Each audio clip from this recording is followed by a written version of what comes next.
Joel Embiid has officially made his return after being out a little over 2 months, a quick recovery from his meniscus tear. I'm very surprised that he recovered this quickly from an injury like this. Other players like Colin Sexton were out for the entire season for the same kind of injury. Joel Embiid put the 76ers ahead with 4 free throws in the final 40 seconds and finished with 24 points in his first game back in 9 weeks, leading the 76ers to a 109-105 victory over the Oklahoma City Thunder on Tuesday night. Embiid added 7 assists and 6 rebounds in nearly 30 minutes. But most importantly, he brought the confidence that the Sixers needed to salvage their season and make a postseason run with the last season's MVP in their lineup. Embiid was congratulated by Hall of Famer Allen Iverson after the game. Embiid said, "I thought it was pretty bad. I just understand.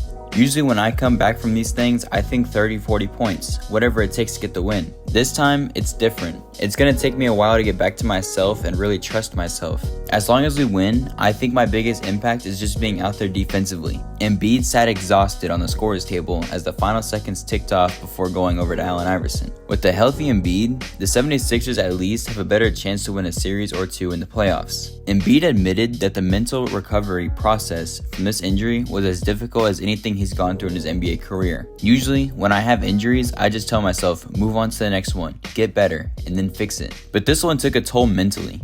Being depressed, it was not a good one. So, still not where I'm supposed to be, especially mentally. But I just love to play and love basketball, and I want to play any chance that I can be out there. I'm gonna take it."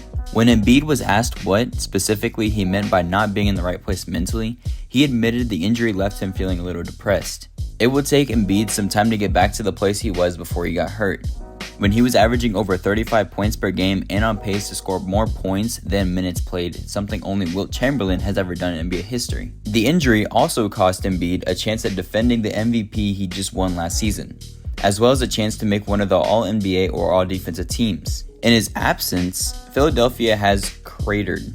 Including Tuesday's victory, the 76ers are now 27-8 this season when Embiid plays, and just 14-27 when he doesn't. Those issues with Embiid's sideline have left the 76ers in a bad position. When it comes to the playoff seeding, they will wake up on Wednesday with 2 losses behind the Indiana Pacers and Miami Heat in 6th and 7th spots, respectively in the Eastern Conference standings.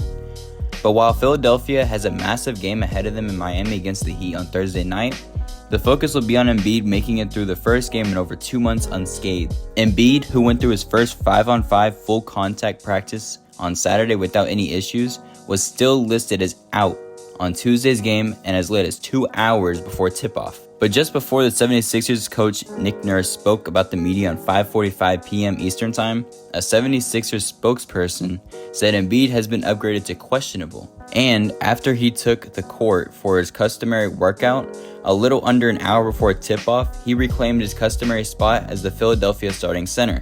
It is far from the first time the 76ers have run afoul with the league's injury reporting rules, which does not allow teams to switch status from out questionable within 2 hours of tip-off, and could cost the franchise a hefty fine as a result. Still, it's one the team will be happy to pay. After looking tired for stretches of the game, it was an impressive burst of energy at the end of his 29 minutes of action. However, the sequence of events leading up to the big man's first game back since late January could land the 76ers in a lot of trouble. The NBA is expected to investigate how the 76ers handled the reporting of Embiid's injuries. While there was a major speculation Embiid would return on Tuesday, he was listed as out as early as Monday afternoon. When the Sixers took the court for a Tuesday morning shoot-around, the team still confirmed that Embiid was not going to play. At that point, it seemed inevitable that Embiid was not going to play. That wouldn't be the case. Just a couple hours before the Sixers and the Thunder tipped off, the Sixers upgraded Embiid to questionable at 5:30, and the injury report was released. At that point, Embiid was going through a pregame workout to determine his official status.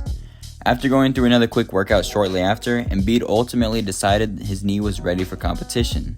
After undergoing surgery to correct a meniscus injury back in February, Embiid was officially deemed available at 7 o'clock on Tuesday. Embiid's return was much needed and will make the 76ers a deadly threat to either the Celtics or the Bucks if they stay in the play-in spots.